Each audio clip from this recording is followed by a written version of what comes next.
हाथ से हाथ कोई छूट गया। जो कुछ भी हुआ अच्छा नहीं हुआ, लेकिन क्या इस सब में तुम्हारा यहाँ से जाना जरूरी है? बहुत जरूरी। जहाँ मैंने ये सोच लिया कि अब मैं उससे शादी नहीं करूंगी, वहाँ ये भी सोचा है कि अब तुम्हारे सामने नहीं आऊंगी।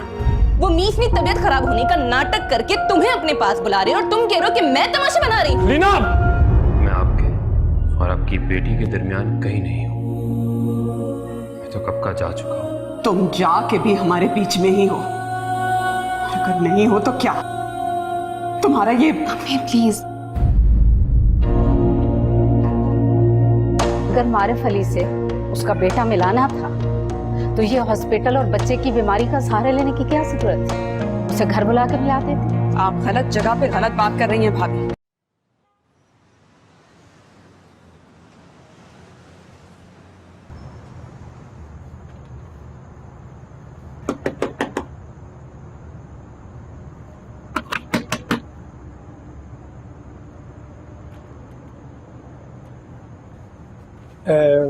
सजल बीबी चली गई मारिफ साहब। कहाँ चलेगी? अभी तो उसकी तबीयत भी ठीक नहीं हुई थी, आपने कैसे जाने दिया उसे? यही बात मैंने उनसे कही थी, लेकिन उन्होंने मेरी कोई बात नहीं सुनी। आप मुझे फोन कर देते सदीक चाचा। ऐसा करने से उन्होंने मना किया था। फिर तो उसने ये भी नहीं बताया होगा कि कहाँ जा रही है। जी सदीक चाचा,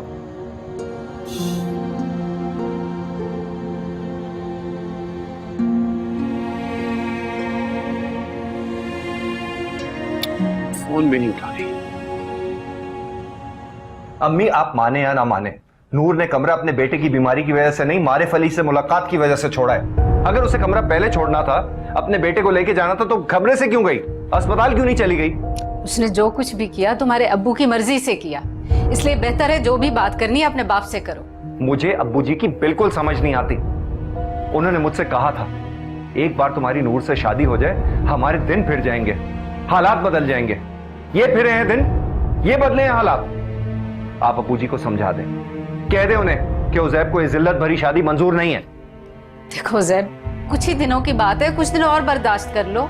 फिर क्या होगा? सब कुछ ठीक हो जाएगा या जिल्लत सहने की आदत हो जाएगी? तुम इतना गुस्सा क्यों कर रहे हो? उसने कमरा छोड़ा है, ये घर नहीं छोड़ा, तुम्हें नहीं छोड़ा। मुझे छोड़ने का सोच के ही उसने कमरा छोड़ा है। इस वक्त आप लोगों को ये बात समझ नहीं आ रही, बाद में आ जाएगी। मेरी बात तो सुनो उज़ैब। तुझे लड़का समझता ही नहीं है कोई बात।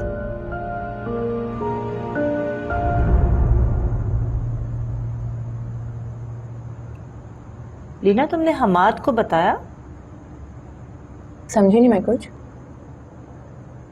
ये कि तुम वर्दा का रिश्ता लेकर मारिफ अली के पास गई थी।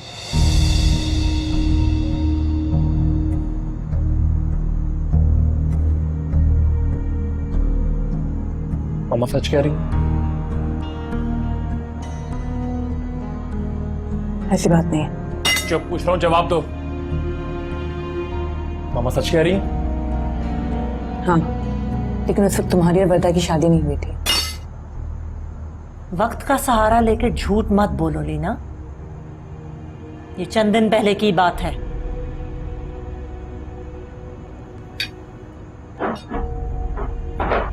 उठो।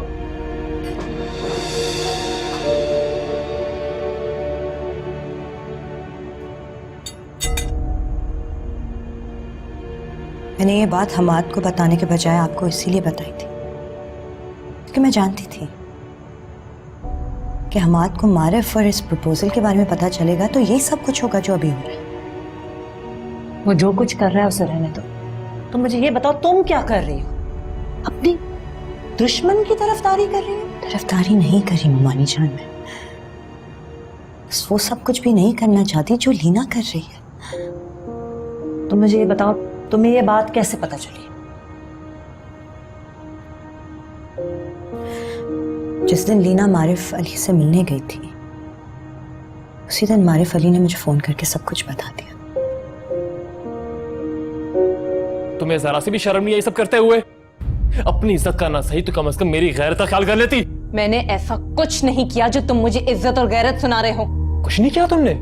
किसी को मेरी बीवी की शादी का प्रपोजल देकर आई हो और कह रही हो मैंने कुछ नहीं किया। तुमने ये तो देख लिया कि मैंने किसी और को तुम्हारी बीवी का प्रपोजल दिया, लेकिन ये नहीं देखा कि किसके कहने पे ऐसा किया। मैंने ये सब कुछ तुम्हारी चहेती बीवी वर्दा के कहने पे ऐसा किया है। झूठ, सिर्फ और सिर्फ झूठ बोल रही हो तुम। झूठ के सिवा तुम्हें और आता ही क्या है? मेरी बात का एतबार नहीं है ना, तो जिसकी बात का एतबार है उससे जाके पूछ लो। जब वर्दा सच बताएगी ना तो तुम्हें मेरे झूठ पर भी एतबार आ जाएगा। एतबार करने के लिए मुझे वर्दा से पूछने की जरूरत नहीं है। बताओ क्यों मिलने गई तुम्हारे फली से तुम? 10 बार कह चुकी हूँ हम्माद, और कितनी दफा दोहराऊं? मैं वहां अपने लिए नहीं गई थी, वर्दा के लिए गई थी। और वर्दा ने तो सोचा होगा कि एक ना एक दिन तो मैं तुम्हें सब कुछ खुद ही बता दूंगी, इसलिए इसने मेरे कुछ कहने से पहले ही ये सारी बातें तुम्हारी अम्मी को बता दी ताकि वो खुद मासूम जाहिर हो जाए। तुम इतनी अच्छी कब से हो गई जो उसके कहने में आ गई? मैं जैसे भी हूं ना, इस बात का फैसला किसी और दिन बैठ के कर लेंगे। तुम सिर्फ ये सोचो कि अगर मैं वर्दा के कहने पे मारूफ अली के घर नहीं गई तो मैं ये सब कुछ वर्दा को क्यों बताती, और अगर मैंने वर्दा को कुछ नहीं बताया तो ये सब कुछ वर्दा को कैसे पता चला, तुम्हारी अम्मी को कैसे पता चला? तुम्हारी वर्दा ने सोचा होगा कि वो खुद तो इस घर से जाएगी नहीं, तो क्यों ना मुझे ही इस घर से निकलवा दे। इसलिए उसने ये सारी बातें तुम्हारी अम्मी के दिमाग में भरी और उनकी वजह से तुम यहाँ मेरे दुश्मन बने खड़े हो। हमाद, लो आ गई वर्दा। जो कुछ कहना है, जो कुछ पूछना है, पूछो मेरे सामने वर्दा से। क्या पूछना है? यही कि क्या मैंने तुम्हें बताया था कि मैं मारूफ अली से मिलने गई थी? नहीं। क्या मैं मारूफ अली से अपनी मर्जी से अपने लिए मिलने गई थी? जो पूछना चाह रही हो वो साफ साफ पूछो, क्योंकि ना ही मैं तुम्हारी मुलजिम बनी किसी कठेरे में खड़ी हूं और ना यहाँ अदालत लगी हुई। ठीक है, मैं तो ये सब तुम्हारी सहूलत के लिए ऐसे पूछ रही थी। तुम कहती हो तो मैं ये सहूलत वापस ले लेती हूँ। तुम सिर्फ इनको ये बताओ, तुम्हें कैसे पता चला कि मैं मारूफ अली से मिलने गई थी और मैंने मारूफ अली से तुम्हारी और उसकी शादी की बात की? मुझे वर्दा ये सब बता चुकी है। ठीक है, तो फिर आप अपने बेटे को बता दें, मुझे कोई प्रॉब्लम नहीं है। वो बोलिए मामा, जवाब दीजिए। चुप क्यों हैं आप? क्या बताया आपको वर्दा ने?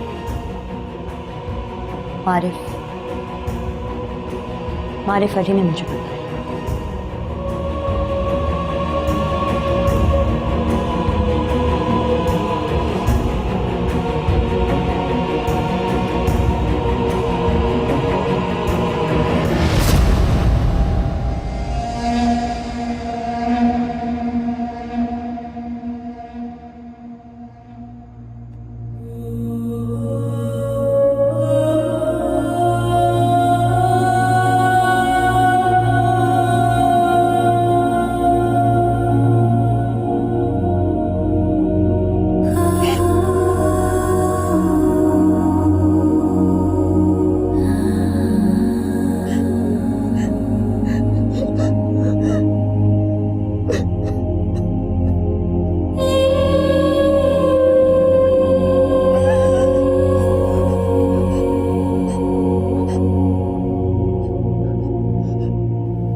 आरिफ की दवा दे दी थी इसको?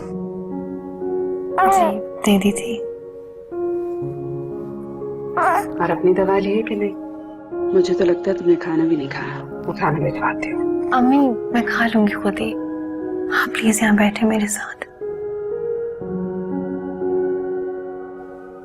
क्या हुआ? क्या बात है? अम्मी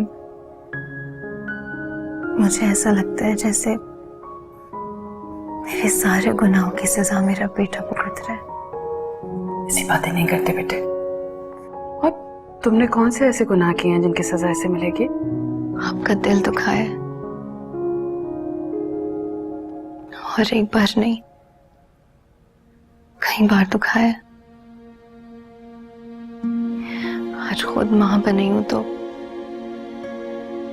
एहसास हो रहे हैं। मैं ये सब बातें भूल चुकी हूँ नूर, अब तुम भी भूल जाओ।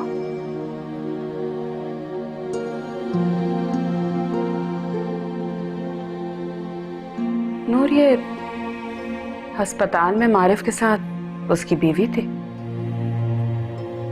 जी। कितनी अजीब सी बात है ना। तुम अस्पताल में भाग दौड़ कर रही थी अपने बच्चे की जिंदगी बचाने के लिए, और वो किसी गैर लड़की का हाथ पकड़े घूम रहा था। वो जो चाहे करे अम्मी, मुझे इससे फर्क नहीं पड़ता। बस आपसे एक रिक्वेस्ट है, आप मारिफ को कभी नहीं पता चलने दीजिएगा कि मारिफ उसका बेटा है। अगर ऐसी बात है नूर, तो सबसे पहले तो तुम इसका नाम बदल दो। इसका नाम सुनने के बाद तो किसी को भी पता चल जाएगा कि ये मारिफ का बेटा है। मैं तुम्हारे लिए खाना भिजवाती हूँ।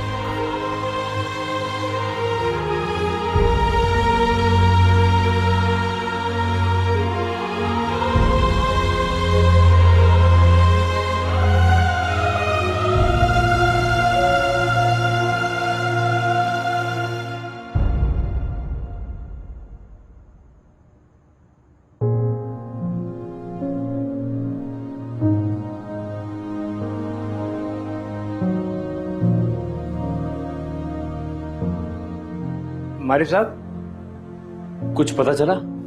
ये रेंट एग्रीमेंट के साथ सज्जल बीवी की शनाख्ती कार्ड की कॉपी तो मिली है, लेकिन इस पे जो एड्रेस लिखा है उससे भी कुछ पता नहीं चला उनका। मैं तो कहता हूँ कि सज्जल बीवी को तलाश करने में पुलिस की मदद लें। क्या बात कर रहे हैं आप सदीक चाचा? मतलब आप जाइए, मैं खुद देखता हूँ क्या करना है। अब अगर वो आती है फौरन मुझे बताइए। ठीक। हाथ से हाथ कोई छूट गया।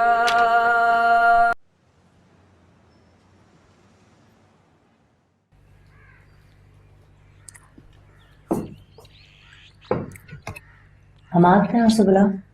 जी बेगम साहब वो तो चले गए हैं। गैर बताए चला?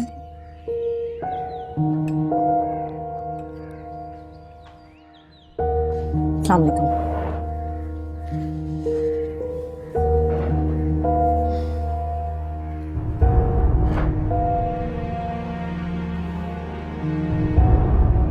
तुम्हारी मुमानी जान तो मुझे देखते ही चली जाती। तुम मत जानो, जब से इस घर में आई हूँ पहली बार तुम्हारे साथ नाश्ता करने की सआदत मिल रही है। मेरी मुमानी जान तुम्हारी भी कुछ लगती है। वो तो मुझे मालूम है, लेकिन क्या फर्क पड़ता है? वो मेरी कुछ भी लगती हूँ, मैं तो उन्हें जहर लगती हूँ।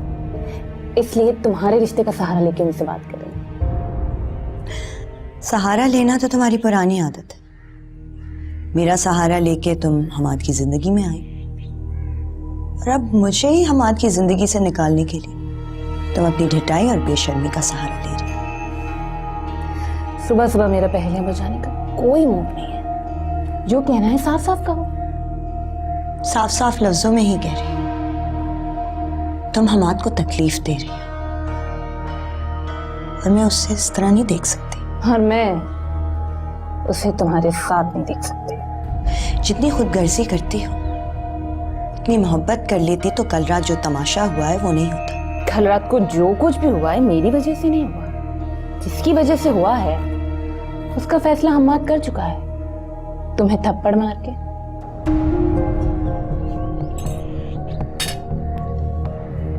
अगर तुम हमाद के थप्पड़ को उसका फैसला समझ रही हो तो गलती कर रही हो, क्योंकि हमाद को इतना गुस्सा तब तो नहीं आया जब तुम मारिफ अली से मिलने गई, जितना गुस्सा उसे मेरे मारिफ अली से फोन पे बात करने पर आया। इसका मतलब समझती हो ना तुम जानती होती तो दुआ करती कि जो थप्पड़ हमाद ने मेरे गाल पे मारा है, काश वो तुम्हारे गाल पे मारता। इसीलिए मैं हमाद के गुस्से से भी मोहब्बत करती हूँ और उसके मारे हुए थप्पड़ से भी।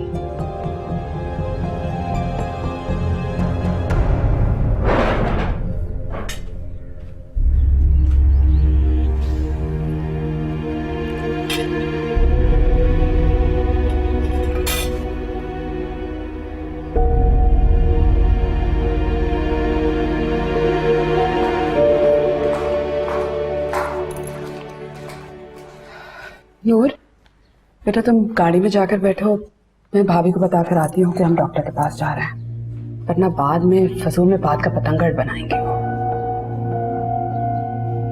हाँ, मेरी पीठ के पीछे ऐसे जिक्र करोगी तो बात का पतंगड़ तो मैं बनाऊंगी। भाभी वो आरिफ को चेकअप के लिए डॉक्टर के पास लेकर जा रहे हैं। हाँ, मैं देख भी रही हूँ और सुन भी रही हूँ। अगर तुम लोग बुरा ना मानो तो जैब का वेट कर लो, वो आता है तो तुम लोगों को ले जाएगा। नहीं तायमी, वो पता नहीं कब आएंगे। और वैसे भी वो क्या लगता है इसका? बिल्कुल सही कहा, वो लगता ही क्या है इसका, तो इसकी फिक्र में हॉस्पिटल के चक्कर काटे।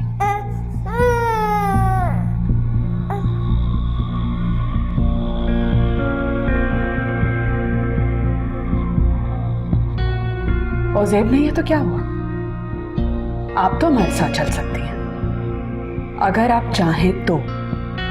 गुस्सा कर गई हो मेरी बात?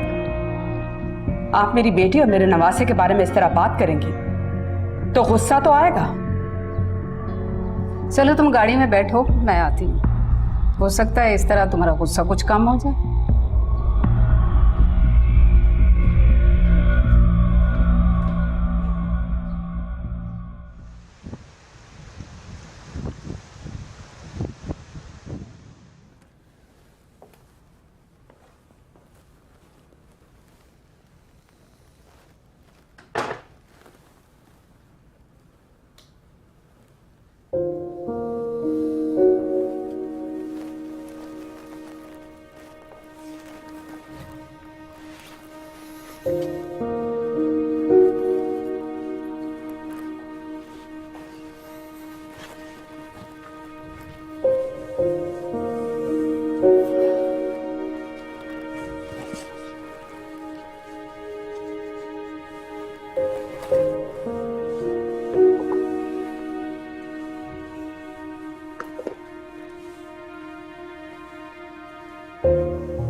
घर आने में देर लगा दी? जल्दी भी आता तो क्या होता, कोई नया तमाशा देखना पड़ता। मतलब जानबूझ के लेट आया हो? ऐसे ही समझ लो। नाराजगी तुम्हारी वर्दा से है और तुम मुझसे दूर रहने लगे। तो और क्या करूं मैं, वर्दा ने तकलीफ दी है, कसर तुमने भी नहीं छोड़ी। कौन सी कसर? मैं जो कुछ भी करती हूँ तुम्हारी मोहब्बत में करती हूँ। मोहब्बत? अगर जलील करने को तो मोहब्बत कहती हो। नहीं चाहिए मुझे। बहाने ढूंढ रहे हो?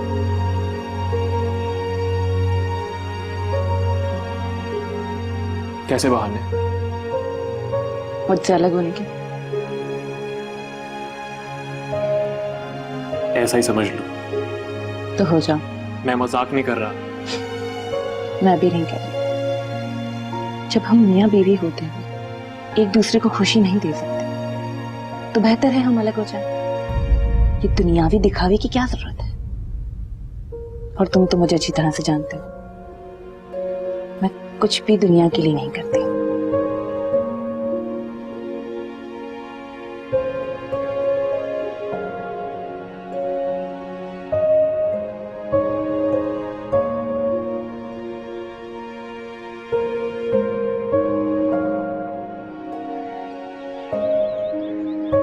चलो ठीक है, तो मैं कॉल बैक करता हूँ।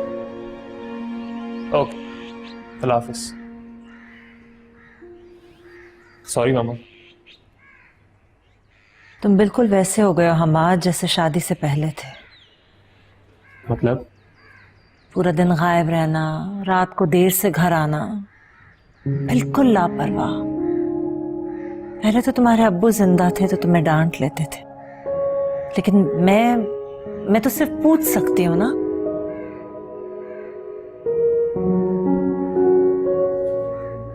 ये तुम कहाँ जा रही हो सूटकेस लेके? आपकी ख्वाहिश पूरी कर रही हूँ। इस घर को हमेशा हमेशा के लिए छोड़ के जा रही हूँ। रीना, तुम कैसे बात कर रही हो मामा से? अब भी खड़े ये देख रहे हो कि मैं तुम्हारी माँ से कैसे बात कर रही हूँ? ये नहीं देख रहे कि मैं क्या कर रही हूँ? बेवकूफी कर रही हो तुम। और क्या कर रही हो? जिद में की हुई शादी जिद में तोड़ के जा रही हो। अगर ये घर टूटेगा तो सिर्फ मेरे लिए नहीं टूटेगा, जिसकी वजह से तुम्हारा और मेरा रिश्ता टूट रहा है उसका घर भी टूटेगा। तुम्हारा और वर्दा का रिश्ता भी टूटेगा। जिस घर की छत तले खड़ी हो उसी के खिलाफ बातें कर रही हो, क्या हो गया तुम्हें? मुझे क्या पता था? जिसके लिए अपना सब कुछ छोड़ा, अपने घर वालों से लड़ी, वो आज भी अपनी माँ की पल्लू से बंधा हुआ है। हमाद,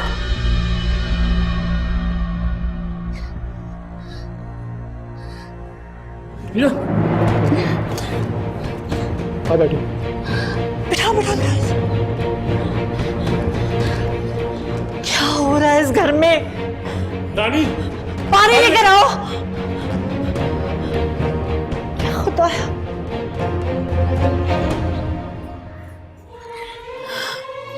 पानी दो उसे।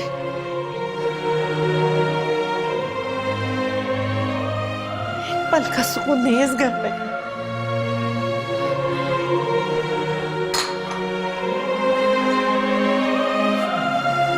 रीना,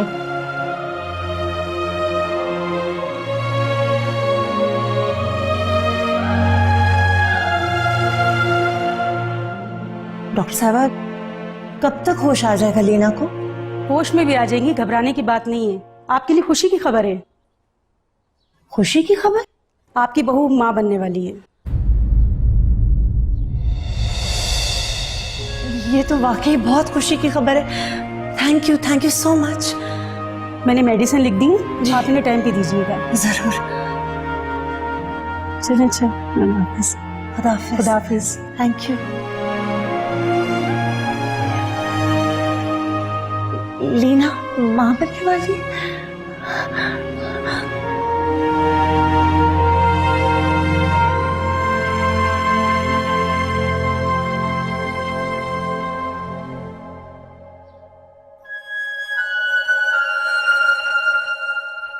नहीं, मैं सिर्फ ये चाह रहा हूँ कि अगर मुझे उस नंबर के अगेंस्ट जो कॉलर हिस्ट्री है, अगर इजीली पॉसिबल है तो उसकी लोकेशन मिल जाए।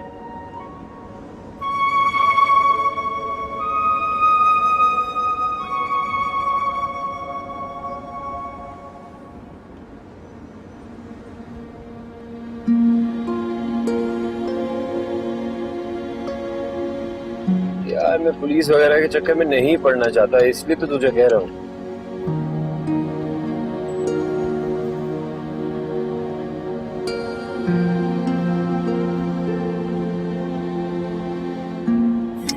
मुझे भी पता है। चल कोई बात नहीं, ओके बाय।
क्या है ये सब?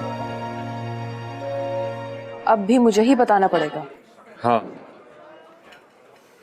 बस मैं मजीद तुम्हारे करीब नहीं रह सकती थी। मुझे बता के तो जा सकती थी। किस रिश्ते और किस मुंह से बता के जाती? तुम्हें अंदाजा भी है कि कहाँ कहाँ नहीं ढूंढा मैंने तुम्हें? अच्छा, किस रिश्ते और किस मुंह से ढूंढ रहे थे? देखो, आई नो अनजाने में ही सही, लेकिन मैंने तुम्हें बहुत हर्ट किया है, ज्यादती की है तुम्हारे साथ, बस इसीलिए ढूंढ रहा था। अब तो ढूंढ लिया है ना, बोलो क्यों ढूंढ रहे थे मुझे? वापस आ जाओ। कहाँ? तुम्हारे उस अपार्टमेंट में या तुम्हारी जिंदगी में? दोनों में। अब मैं ये दोनों काम ही नहीं कर सकती।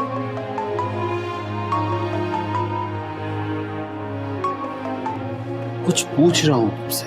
तो जवाब दे चुकी हूँ। अच्छा ठीक है, नहीं आना तो ना हो, लेकिन ये तो बताओ कि कहाँ रह रही हो। ये भी नहीं बता सकती।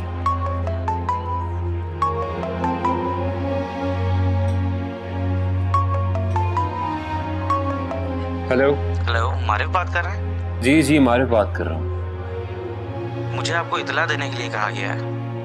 कैसी इतला भाई? जी असल में बात ही ऐसी है कि आपके वालिद का इंतकाल हो गया है।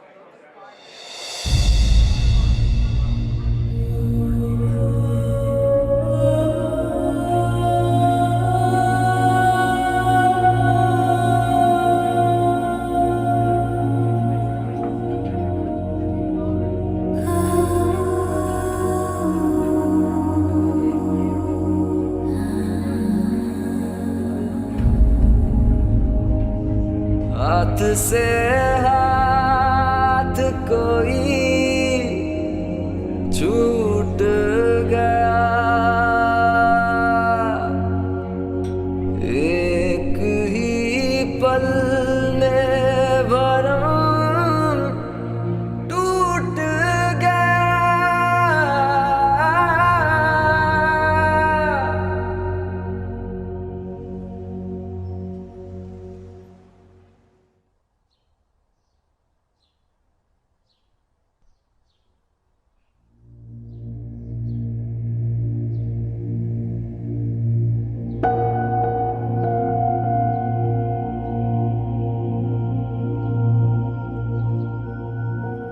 अच्छा हुआ तुम उठ गई, मैं तुम्हारा इंतजार कर रही थी। क्यों?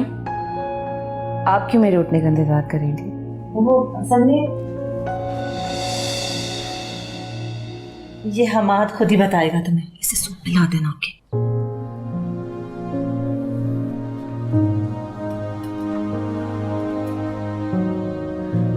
तुम जानती हो तुमने मुझे कितनी बड़ी खुशी दी है। खुशी? कैसी खुशी? और ये मत समझना कि मैं कल रात वाला तमाशा भूल गई। तुम मेरी अगली बात सुनोगी ना तो सब कुछ भूल जाओगी। कौन सी अगली बात? यही जनाब कि आप माँ और मैं बाप बनने वाला हूँ। सच? तुम्हारी कसम।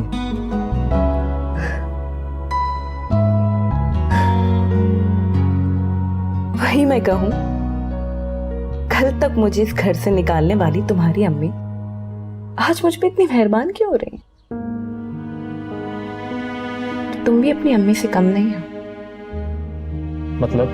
रात को तो तुम मुझ पे ऐसे गुस्सा हो रहे थे जैसे सुबह उठते ही मेरे मुंह पे तलाक के कागजात मार दोगे। देखो लीना, इस आने वाले बच्चे की खुशी में मैंने तुम्हारी हर गलती माफ कर दी है। प्लीज तुम भी मुझे माफ कर दो।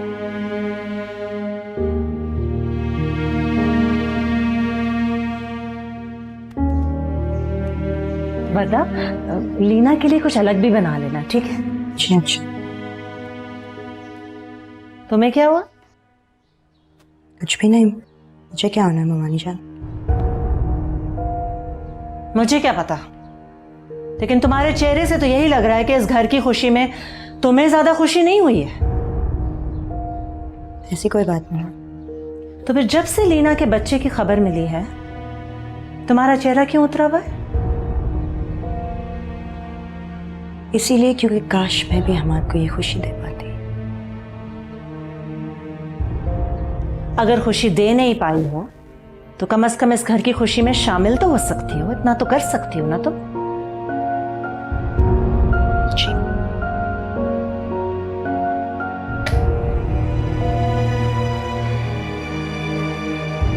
अभी भी तुम्हारी तरफ से, तुम्हारी माँ की तरफ से जो देखभाल है ये मेरे लिए नहीं है, आने वाले बच्चे के लिए। पहली बात तो ये कि ऐसा है नहीं।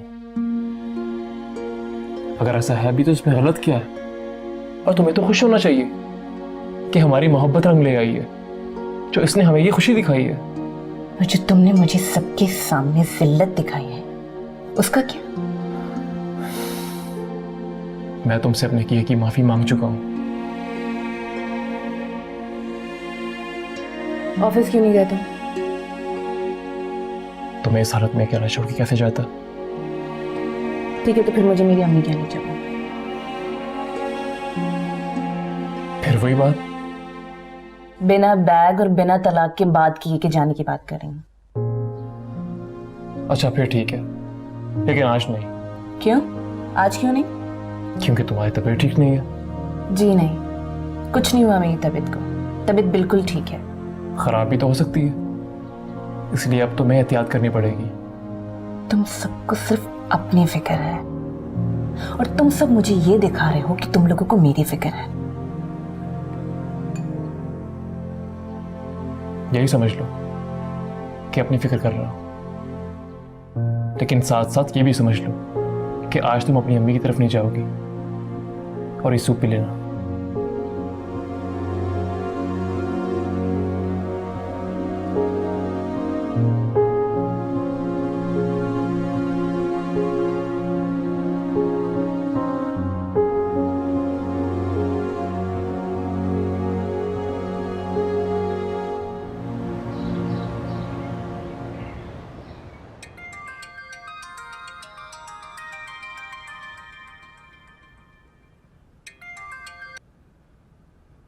हेलो लीना, आ गई तुम्हें अपनी माँ की याद?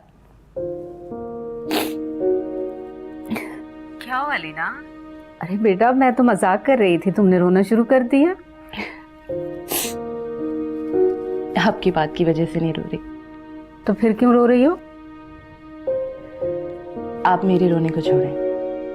ये बताएं, आप मेरे घर कब आएंगी? क्यों उलझा रही हो लीना? बात बात पे परेशान करती हो, सीधी तरह क्यों नहीं बता देती? अरे ऐसा मैंने क्या कह दिया? पहले रोने की वजह नहीं बता रही थी, अब घर बुला रही हो। वहां सब ठीक है ना? सुबह तक तो कुछ ठीक नहीं था, अब सब कुछ ठीक है। अल्लाह खैर करे लीना, मुझे तुम्हारी किसी बात की समझ नहीं आ रही। तुम फोन रखो, मैं थोड़ी देर में आती हूँ। आ जाएं, लेकिन इतनी जल्दी में आने की जरूरत नहीं है, आराम से शाम तक आइएगा। अगर वहां सुकून से बैठी हो तो बात भी सुकून से कर लो। आप नानी बनने वाली हैं। क्या? इतनी खुशी की खबर सुनाने के लिए तुमने मुझे इतनी मुश्किल में डाला? मुबारकबाद नहीं देंगे मुझे? बिल्कुल दूंगी, लेकिन फोन पे नहीं, घर आकर अपनी बेटी का माथा चूम कर। इंतजार रहेगा मुझे। जीती रहो।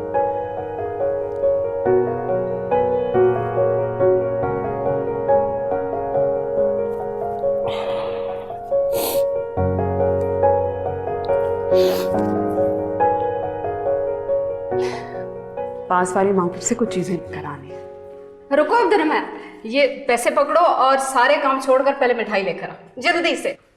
क्या बात है भाभी, बहुत खुश नजर आ रही? इशरत, बात ही खुशी की है। क्या बात है? लीना माँ बनने वाली है। अरे वाकई? बहुत मुबारक हो भाभी जी आपको। खैर मुबारक, लेकिन सिर्फ मुबारक से तुम्हारी जान नहीं छूटने वाली। तुम्हें मेरे साथ उसके घर जाना होगा। वैसे भी तुमने अभी तक उसका नया घर भी नहीं देखा, इसलिए मुबारक के बहाने उसका घर भी देख लोगी।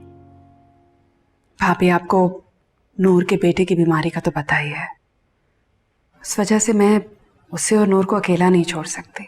लेकिन आप लीना को मेरी तरफ से बहुत मुबारकबाद दीजिएगा और दुआ भी दीजिएगा कि अल्लाह उसे एक तंदुरुस्त और नेक औलाद दे। आमीन सुमा आमीन। आप लीना की होने वाली औलाद के लिए सेहत और तंदुरुस्ती की दुआ मांग रही हैं, इसलिए कि आपकी अपनी औलाद नेक नहीं निकली और मेरा बेटा तंदुरुस्त नहीं निकला। मेरा हरगिज़ ये मतलब नहीं था नूर। आपका मतलब जो भी हो भी, आप मुझे अपनी दुआ का मतलब ना समझाएं। मैं कौन होती हूँ? लगता है तुम्हें लीना की खुशी की खबर से खुशी नहीं हुई। नहीं तायमी, ऐसी कोई बात नहीं है। मैं बहुत खुश हूँ और दिल से खुश हूँ। और इस खुशी में मैं यही दुआ दूंगी उसे कि अल्लाह उसे सेहतमंद और नेक औलाद दे। दुआ दिल से दी जाती है, दुख से नहीं। आपकी खुशी की कसम तायमी, मैं बहुत खुश हूँ। दुख तो इस बात का है कि जब मेरे औलाद के होने की खबर आई थी इस घर में, तब तो कोई खुश नहीं हुआ था। तब तो किसी एक ने दुआ नहीं दी थी। शायद मेरे बेटे की जिंदगी में इन्हीं दुआओं की कमी रह गई और इसीलिए आज वो इतनी तकलीफ में।